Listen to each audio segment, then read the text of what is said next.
Hello student, welcome to Jayashree teaching class. এখন আমরা class 8-এর তৃতীয় পর্যায়ক্রমিক মূল্যায়ন 2024-এর ইংলিশ থেকে মডেল 8 সলভ করব। দেখো, প্রথমে সিনটা রয়েছে, সিনটা আমরা রিড করে মিনিংগুলো পড়ে তারপর কিন্তু প্রবলেমগুলো সলভ করব, ঠিক আছে?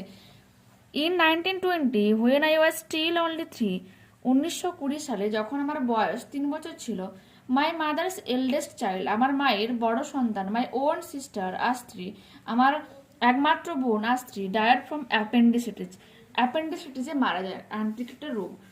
C was 7 years old when she died, তার বয়স ছিল 7 বছর যখন সে মারা গিয়েছিল। Astrid was far and away my father's favourite, Astrid অনেক দূরে চলে যায়, যে আমার বাবার খুব প্রিয় ছিল। হি অ্যাডোর্ড হার বিয়ন্ড মিজার, এবং সে অনেকটাই কাছের ছিল পরিমাপের দিক থেকে, মিনস দুটো সন্তানের মধ্যে তার বাবা তার বোনকে বেশি ভালোবাসত। And her sudden death left him literally speechless for days afterwards. এবং তার হঠাৎ মৃত্যু তাকে পুরো অবাক করে, মিনস বিবাক, কথাবার্তা সে একবারে বলছিল না, ফর ডেজ আফটারওয়ার্ডস, কিছুদিন ধরে। He was so overwhelmed with grief that when he himself went down with pneumonia a month or so afterwards, he did not much care whether he lived or died. কি বলছে? বলছে he was so overwhelmed with grief, এতটাই সে দুঃখে ভেঙে পড়েছিল যে when he himself went down with pneumonia, যখন তার নিজেরই রোগ হয়ে যায় pneumonia, a month or so afterwards, এক মাস বা তার কিছু সময় পর ধরে, he did not much care whether he lived or died, সে কোনো রকম কেয়ারই করছিল না যে সে বেঁচে থাকলো কি মারা গেল, এরকম ব্যাপার হয়ে গেছিল। If they had penicillin in those day, যদি তারা ওই সময় পেনিসিলিন নিয়ে নিত, neither appendicitis nor pneumonia would have been so much of a threat, তাহলে অ্যাপেন্ডিসাইটিস বা নিউমোনিয়া কেউ কিন্তু অতটাও হুমকি দিতে পারতো না। But with no penicillins or any other magical antibiotic cures, কি বলেছে? পেনিসিলিন বা অন্য কোনো জাদু অ্যান্টিবায়োটিক্স দ্বারা নিউমোনিয়া ইন পার্টিকুলার্স, মানে ওগুলো ছাড়া নিউমোনিয়া, ওই যে নিউমোনিয়া রোগ in particular was a very dangerous disease, একটা ভয়ঙ্কর একটা ব্যাধি বলতে পারো প্রকৃতপক্ষে। The patient had to fight to survive, যেখানে পেশেন্টকে কি করতে হয়, রোগীকে কি করতে হয়, মৃত্যুর সঙ্গে লড়াই করতে হয়, বেঁচে থাকার জন্য লড়াই করতে হয়। My father refuse to fight, আমার বাবা রিফিউজড করে দিয়েছিল, প্রত্যাখ্যান করে দিয়েছিল সেই যুদ্ধে। হি ওয়াজ থিঙ্কিং, সে মনে করেছিল, আই এম কোয়াইট সিওর, আমি একবারে নিশ্চিত যে, অফ হিজ বিলাভেড ডটার্স, তার সব থেকে প্রিয় মেয়ে, and he was wanting to join, এবং সে তারা যুক্ত হবে তার সাথে ইন হেভেন, কোথায় গিয়ে, স্বর্গে গিয়ে। সো হি ডায়েড, তাই সে মারাও গিয়েছিল। হি ওয়াজ 57 years old, তার বয়স ছিল তখন 57 বছর, ঠিক আছে। My mother had now lost a daughter and a husband all in the space of a few weeks, আমার মা কিছু সপ্তাহের মধ্যে তার সন্তান এবং তার একমাত্র হাজব্যান্ডকে, স্বামীকে কিন্তু হারিয়ে ফেলেছিল। Here she was suddenly having to face all alone the very gravest problems and responsibility. Here she was suddenly, হঠাৎ করে এইরকম মানে পরিস্থিতিতে তিনি মুখোমুখি হন কিসে, প্রচুর সমস্যা এবং তার মধ্যে অনেক দায়বদ্ধতাও চলে আসে। Here 5 children to look after, তার 5 জন দেখাশোনা করতে হতো। এবার হি বলেছে তার বাবাও কিন্তু দেখাশোনা করতো, এটা কথা বলা হয়েছে। মিনস তাদের পুরো রেসপন্সিবিলিটি এখন 4 জন, তার কিন্তু রেসপন্সিবিলিটি তার মার কাছে চলে আসে। She told the big house and moved to a smaller one a few miles away in London. তাই সে বড় যে তাদের বাড়িটা ছিল এটাকে বিক্রি করে দিয়েছিল এবং একটা ছোট্ট বাড়িতে পৌঁছে যায় ল্যান্ডপ থেকে কিছুটা মাইল দূরে। It was called Cumberland lodge, এবং এর নাম ছিল Cumberland lodge. Was nothing more than a pleasant medium sized suburban villa, এবং এখানে একটা মাঝারি সাইজের সাবারবান ভিলা ছাড়া, মানে শহরতলির বাইরের একটা ভিলা ছাড়া কিন্তু তেমন কিছু ছিল না। So it was a land up 2 years later, so it was in ল্যান্ডআপে 2 বছর পর, when I was 6 years old, যখন আমার বয়স ছিল 6 বছর, that I went to my first school, তখন আমি আমার প্রথম স্কুলে গিয়েছিলাম। হাউ ডিড আস্ত্রী ডাই, কিভাবে আস্ত্রী মারা গিয়েছিল, কোশ্চেন রয়েছে, তোমাকে আনসার কি লিখতে হবে। আস্ত্রী ডায়েড ফ্রম অ্যাপেন্ডিসাইটিসে আস্ত্রী মারা গিয়েছিল। পরের question, why did the mother of the author sell the country mansion, তার শহরের সরি দেশের যে ম্যানশনটা ছিল, কান্ট্রি ম্যানশন, তাকে কেন আথারের মা বিক্রি করে দিয়েছিল। The mother of the author sold the country mansions because after the death of her daughter and husband, she has suddenly having to face all alone in a very gravest problems and responsibility. কারণ তার একমাত্র তার মেয়ে এবং তার husband মারা যাওয়ার পর হঠাৎ করে তার মধ্যে অনেক দায়বদ্ধতা চলে এসেছিল এবং সে বিভিন্ন রকম কি মানের দিক থেকে কিন্তু প্রবলেম ফেস করছিল, ঠিক আছে। Question number 3, Why were pneumonia and appendicitis dangerous disease then? ওই সময় অ্যাপেন্ডিসাইটিস আর নিউমোনিয়া কেন এতটা ভয়ানক ছিল, বিপজ্জনক ছিল? Pneumonia and appendicitis were very dangerous disease then because with no penicillins or any other magical antibiotic cures, the patients faced many problems. ওই সময় পেনিসিলিন বা অন্য কোনো ম্যাজিক্যাল অ্যান্টিবায়োটিক ছাড়া পেশেন্টরা কি করতো, বহু সমস্যায় ভোগ করতো, মানে প্রবলেম ফেস করতো ফিজিক্যালি ভাবে। The patient had to fight to survive, এবং তাদেরকে বেঁচে থাকার জন্য লড়াই করতে হতো সেজন্য। Question number 4, when did Arthur go to his first school? কখন আর্থার তার প্রথম স্কুল গিয়েছিল? When Arthur was 6 years old, যখন আমাদের লেখকের 6 বছর বয়স ছিল, that he went to his first school, সেই সময় সে প্রথম স্কুল যায়। তারপর cause and effect. Mister Harold was very much overwhelmed with grief. Mister Harold অত্যন্ত ভেঙে পড়েছিল, দুঃখে শোকে ভেঙে পড়েছিল। এফেক্ট কি? When he himself went down with pneumonia a month or so afterwards, he did not much care whether he lived or died. যখন তার নিজেরই নিউমোনিয়া হয়, তিনি কিন্তু অতটা গুরুত্ব দেয়নি যে সে বেঁচে থাকলো কি মারা গেল। নেক্সট কোশ্চেন, এরপর তোমাকে কজ বের করতে হবে, এফেক্ট দেওয়া রয়েছে। এফেক্টটা কি দেওয়া রয়েছে? Mrs Macdalin had to face all end very gravest problems and responsibility.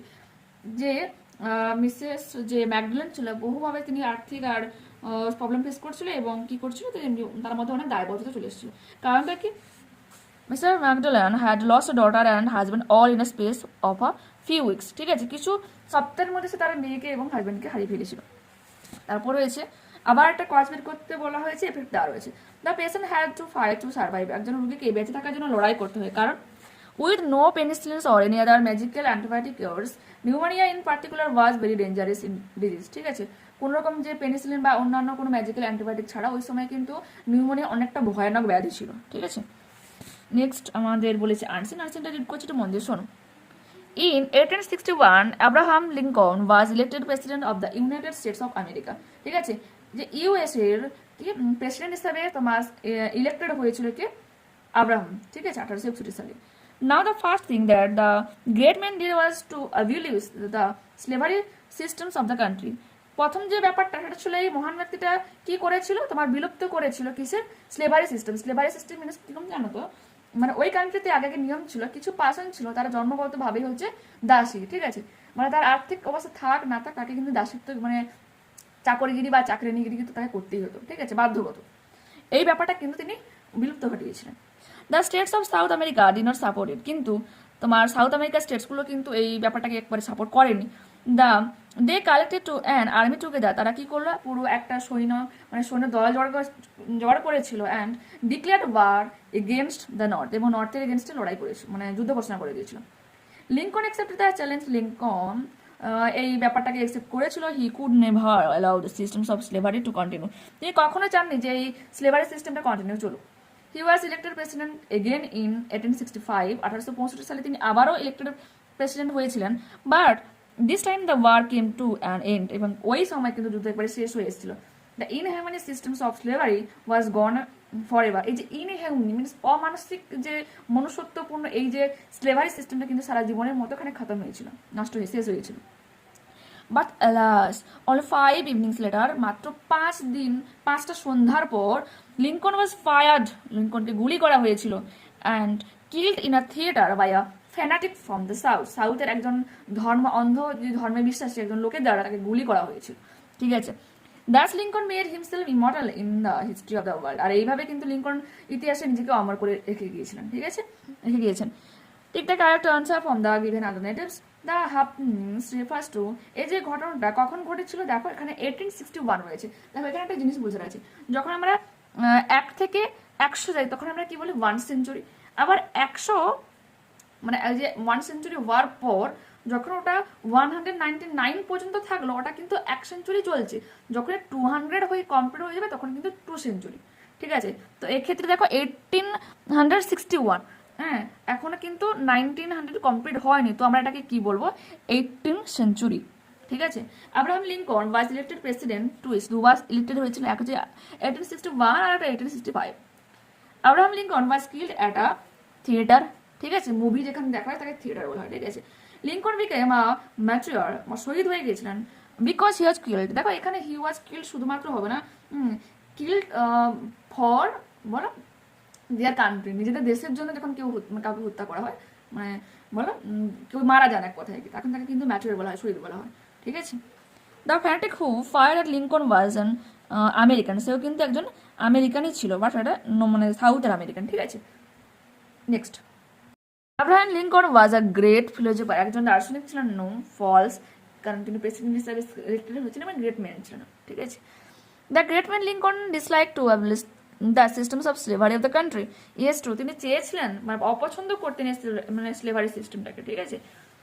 The states of south did not like the system of slavery, দেখো এই যে বলেছে সাউথের মিনস যেটা তোমার যারা হচ্ছে আর্মি জোগাড় করে যুদ্ধ ঘোষণা করেছিল তারা পছন্দ করতো না সিস্টেম অফ স্লেভারি, তো ফলস হবে, তারা পছন্দ করছিল বলেই কিন্তু লিঙ্কনের এগেনস্টে লড়াইটা মানে যুদ্ধ ঘোষণা করেছিল, তো ফলস হয়ে যাবে।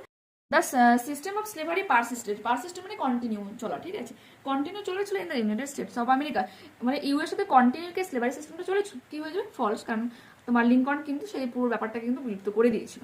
ওকে, কজ এন্ড এফেক্ট দেখো কি রয়েছে, কোশ্চেন কি রয়েছে, the states of South America did not support Lincoln's effort, তোমার সাউথ আমেরিকার স্টেটস অফ সাউথ আমেরিকা লিঙ্কনের এই ব্যাপারটাকে সাপোর্ট করেনি, ইয়েস, এটাকে আমরা এফেক্ট কি দেবো, যে they collected an army together and declared war against the North, ফলে তারা নর্থের এগেনস্টে কি করেছিল, যুদ্ধ ঘোষণা করেছিল আর্মি জোগাড় করে, ঠিক আছে।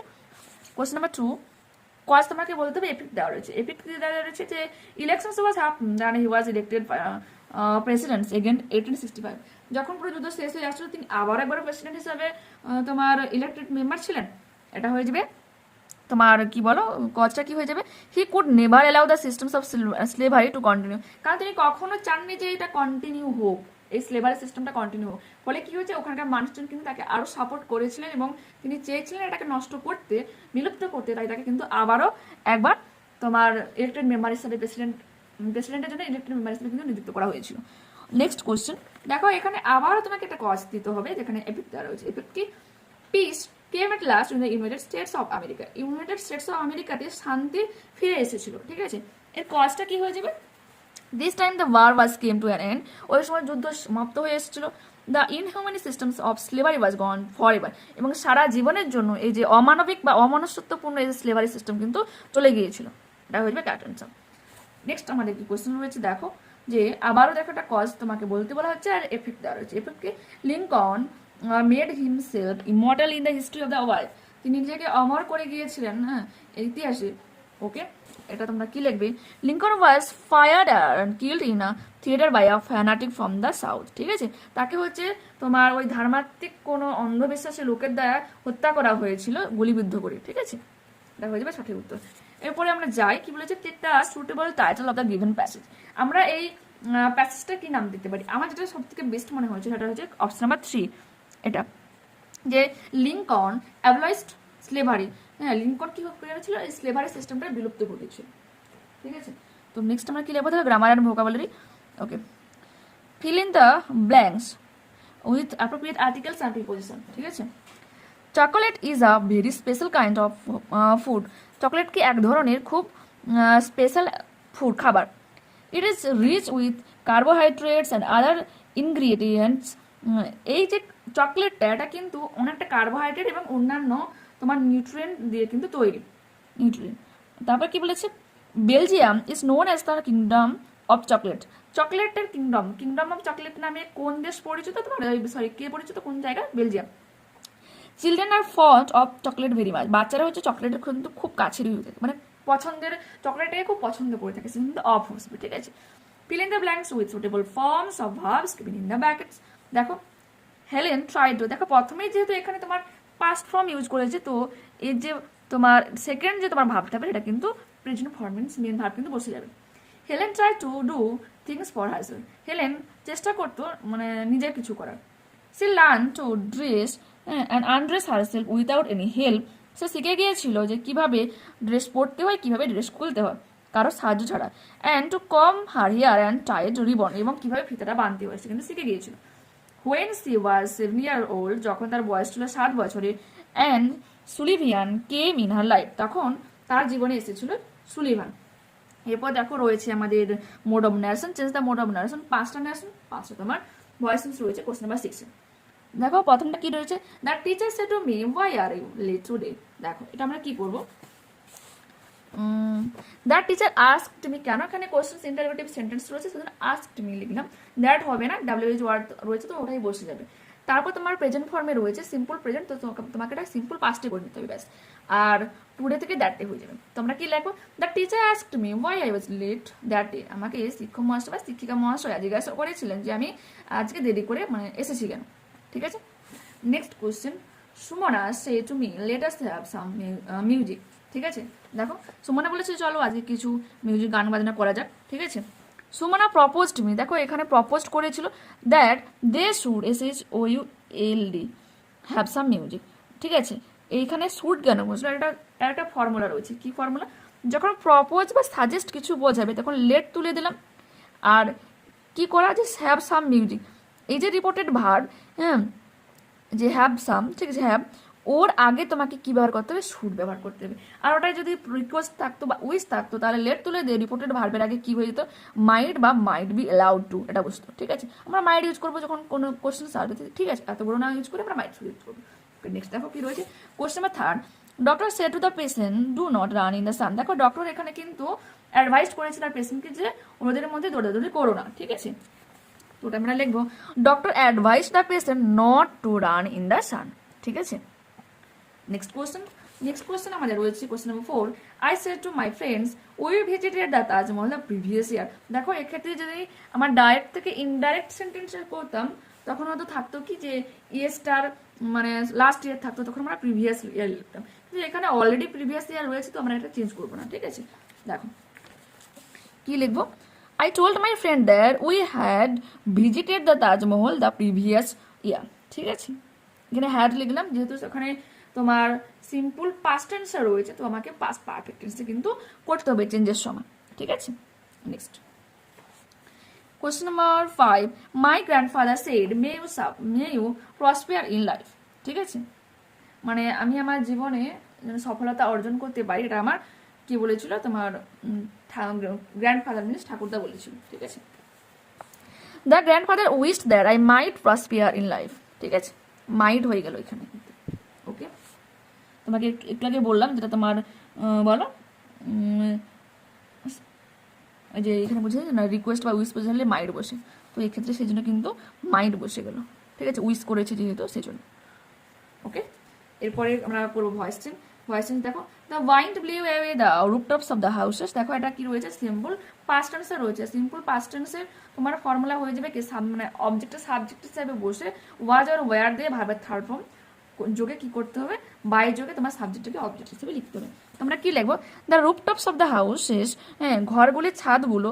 দেখো এখানে অসংখ্য ঘরের ছাদগুলোর কথা বলা হচ্ছে, সেটা আমরা ওয়ার লিখলাম। The rooftops of the houses were blown away by the wind, ঝড়ে কিন্তু বা বাতাসে কিন্তু উড়ে গিয়েছে ঘরের ছাদগুলো। ঠিক আছে, question number 2, Mortimer was hearing the echo of his own footstep. দেখো এখানে কি রয়েছে? Past continuous tense. Past continuous টেন্সের ফর্মুলা এরকম, অবজেক্টের সাবজেক্ট হিসেবে বসবে ওয়াজ আর ওয়ার দিয়ে বিং কথাটা লিখতে হবে এরকম, সাবজেক্ট ওয়াজ অর ওয়ার দিয়ে বিং BEING বিং ভার্বের থার্ড ফর্ম বাই যোগে কি বসবে? সাবজেক্টটা অবজেক্ট হিসেবে বসবে। ওটা হয়ে যাবে the echo of his own footstep was being heard by the Mortimer. দেখো এখানে ফুটস্টেপ তোমার এস রয়েছে কিন্তু মেন আমার এখানে সাবজেক্টটা ইকোর কথা বলা হচ্ছে। The echo of his own footsteps was being hear by Mortimer. তার নিজেরই পায়ের ইকো মানে প্রতিধ্বনি শুনতে পাচ্ছিল কে? মর্টিমার। ঠিক আছে, শোনা যাচ্ছিল মর্টিমারের দ্বারা। এরপরে question, I shall give you a different kind of cap in return. আমি তোমাকে আলাদা আলাদা বিভিন্ন রকমের টুপির রিটার্নে তোমাকে কিন্তু ফেরত দেবো। ঠিক আছে, মানে রিটার্ন তোমাকে করবো। দেখো এখানে সিম্পল কি রয়েছে? সিম্পল রয়েছে তোমার ফিউচার টেন্স। দেখো এখানে আমরা কি করব যে you will be given a different kind of cap in return by me. ঠিক আছে, এখানে উইল থেকে মানে বি বসে দেবে। ঠিক আছে, এই যে রয়েছে স্যাল, তোমার এখানে মেন আমাদের সাবজেক্ট হচ্ছে এখানে ইউ। ঠিক আছে, তারপর তোমার স্যাল আর উইল বসাতে হবে, বি যোগ করতে হবে, ভার্বে থার্ড ফর্ম বসাতে হবে, তারপর রেস্ট অফ দ্য যা কিছু আছে তারপর বাই যোগে কিন্তু তোমার সাবজেক্টটা অবজেক্ট হিসেবে বসবে। তো এখানে এটাই হয়ে গেল, you will be given a different kind of cap in return by me. Next question, will you drive the car. তুমি কি গাড়ি চালাতে জানে মানে তুমি কি গাড়ি চালাতে পারবে? এখানে কি হয়ে যাবে? উইল দ্য কার, এই যে তোমার অবজেক্টটা রয়েছে এটা কিন্তু সাবজেক্ট হিসেবে বসবে। প্রথমে উইল, তারপরে সাবজেক্ট হিসেবে এটা বসলো, বি যোগ করে ভার্বের থার্ড ফর্ম বসলো, তারপরে সাবজেক্টটা বাই যোগে অবজেক্ট হিসেবে বসলো। Will the car be driven by you, question mark দেবে। এবং এই মডেলের যেটা লাস্ট গ্রামার রয়েছে, ডু দ্য ওয়ার্ক, কাজ করো, ঠিক আছে। তো এটা কী হবে, লেট যোগে করতে হবে, লেট দ্য ওয়ার্ক বি ডান, ঠিক আছে। লেট প্রথমে ইউজ করবো, তারপর যেটা করার কথা বলা হচ্ছে সেটা তুমি লিখবে বি যোগ করে ভার্বের থার্ড ফর্ম, ঠিক আছে। Let the work be done. Okay, এখানে আজকের মতো এই মডেলটা শেষ করলাম। নেক্সট ক্লাসে আবার দেখা হচ্ছে। যারা চ্যানেলে নতুন রয়েছে অবশ্যই চ্যানেলটাকে সাবস্ক্রাইব করে সঙ্গে থেকো, আর বন্ধুদের সাথে ভিডিওটা বেশি বেশি করে শেয়ার করে নাও, লাইক করে কোনো রকম ডাউট হলে অবশ্যই কমেন্টে জানাও। ওকে, বাই, সি ইউ অ্যাগেন।